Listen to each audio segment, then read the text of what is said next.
surface that is part of this sort of aesthetic rhythm that I look for on some of my three-dimensional stuff. There's an innate sort of three-dimensional understanding of graffiti art that then gets flattened out and hits the wall. And this is a really good example. This is very close up, maybe 12 inches away from the wall. And there's just this wonderful layering of information, slabs of a letter form being broken down into its component parts, and new inventions happening. And that's what I really try to do, is sort of jazzy improvisation on the surface of my pots. Whether it's literal in the surface of the clay or it's actually on the surface with glaze. I just get creating. Other people that have used their verbose amounts of skill to make really sublime statements. This is Bobby Silverman, teaches down at LSU. Really magical stuff. He went over to, where was he? Italy, and did this workshop for a while, or a residency, and came back, and his work completely changed. He came back and made these monochromatic, beautifully awesome pots. Just brought all those glazes back. Yeah, insane. That yellow platter's like 30 inches across. It's just awesome. Did you ever experience the full installations with those? I never got to. I just see pictures of them. Brad Miller, you know, you go one direction and you think, okay, I know something about clay, and then, well, why don't you just fire the stuff first? Or why don't you start with a kiln brick and carve that? I mean, what is ceramic? What are the boundaries? So how do you make a cup? Carve something that's already been fired. Akio Takamori teaches out at University of Washington, Seattle, with Doug Jeck and Jamie Walker. And Patty Warshima used to be there, I think. She's still kind of there. She's still kind of there? Anyway, this is not, you know, this is his earlier work, maybe mid-career work. Now he's got this stuff. He's gone to full figures, closed the volume now, closed the form, and making, you know, straight-up sculpture. And he has just managed to be the most sensitive painter and translator of ideas, like large ideas about life and death and sexuality and everything. He makes really sensitive art, and he's a spiritual guide for me, and I've had the luck of knowing him and having long, wonderful conversations with him, and hopefully I'll get to know him and keep knowing him for a lot longer, because I can't imagine, as good as his work is today, you can see some of his current work, it'll blow you away, these sleeping figures. It's just amazing. If he lives another 50 years, what he'll be making. Wayne Thiebaud, a painter who deals with space in the same way that I think, or think about graffiti space, and I think about the space in my pots. A compressed kind of structure, an impossible amount of mass compressed into the space of two-dimensional canvas, and a wonderful use of color. These are, you know, his newer stuff is loosened up. He's doing a more open landscape. So this is San Francisco, of course. Stan Walsh, or Welsh, can't remember which. Different way of handling material, but making sort of our archetypal form, a bottle form here from slabs of piecemeal clay stuck together with a different color slip.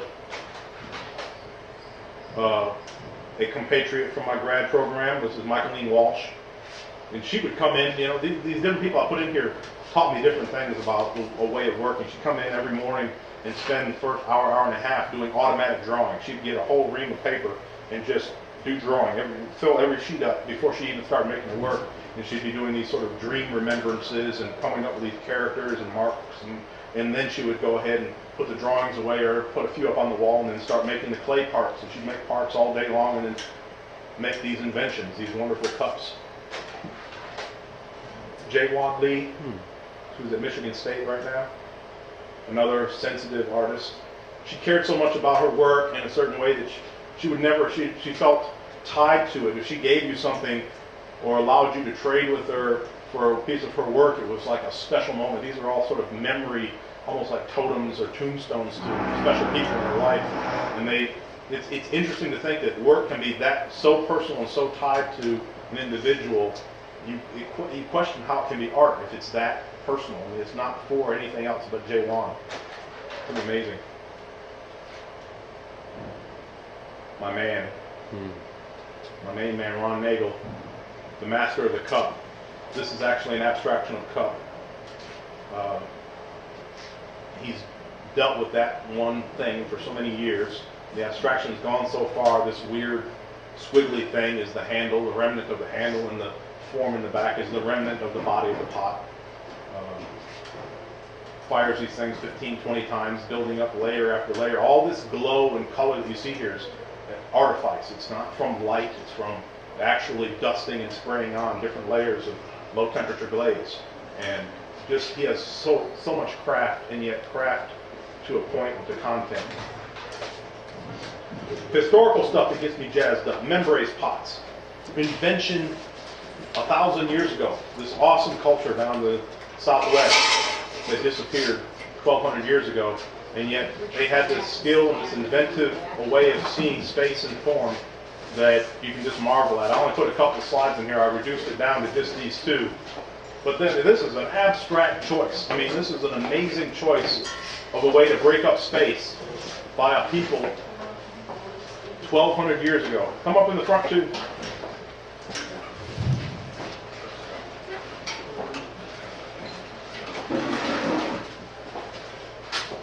Just for good measure, throw in a couple more Techo-ware pieces.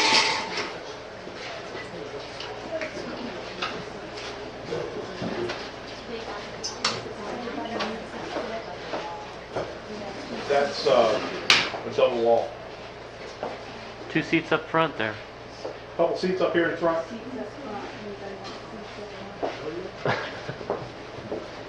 The inventiveness of the arts and crafts movement and the promise of that whole era that mass production was going to allow all kinds of beauty to enter our homes, and then, you know, mass production ended up dumbing down everything we wanted.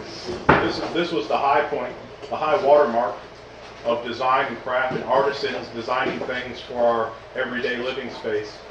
And even trying to find an early catalog, a sales catalog that showed Techo-ware pots for sale in like Sears and Roebuck, cost you hundreds of dollars on eBay right now if you try to buy one. Not to mention the pots are $6,000, $7,000, $8,000, $10,000 a piece. Little earthenware pot about this big. So I did a workshop at Indiana University in 1999, 3-day workshop, much like what I'm doing here. And I bumped into my soon-to-become colleagues, Tim Mather. This is a piece of his work, and he teaches at IU where I'm at, and John Gill, and Goodhart. or I'm sorry, John Goodhart, who is now retired from IU. But they were impressed with me and asked me to come teach at their university. It took another year and a half for them to get that the contract worked out, and I moved on up to Indiana, and I've been there ever since. And I got to work also with this visiting artist that we have there now, Chris Boger. She makes these wonderful figures, just about half life size. And I was more than happy to move on from the small school that I was at to a very interesting and awesome Research One University. Lots of resources, an awesome museum on the campus connected right to the art department. The museum was designed by the architect I.M. Pei. It's just got an amazing amount of assets to it. Hundreds and hundreds of Greek pots, Chinese pots. It's a teaching institute. I mean, it's a teaching collection, so you can go in and look at the stuff. You can ask them to get stuff out of the archives. Even though it has 10,000 things on display, that's probably like 1/5 of what they have in their storage. It's just amazing. And then they have awesome libraries and resources and money. And I went from teaching in a 4-4 program, teaching 4 classes a semester, to teaching 2 and 2, and you're expected to make work. You know, they give you all this time out of class to make work. So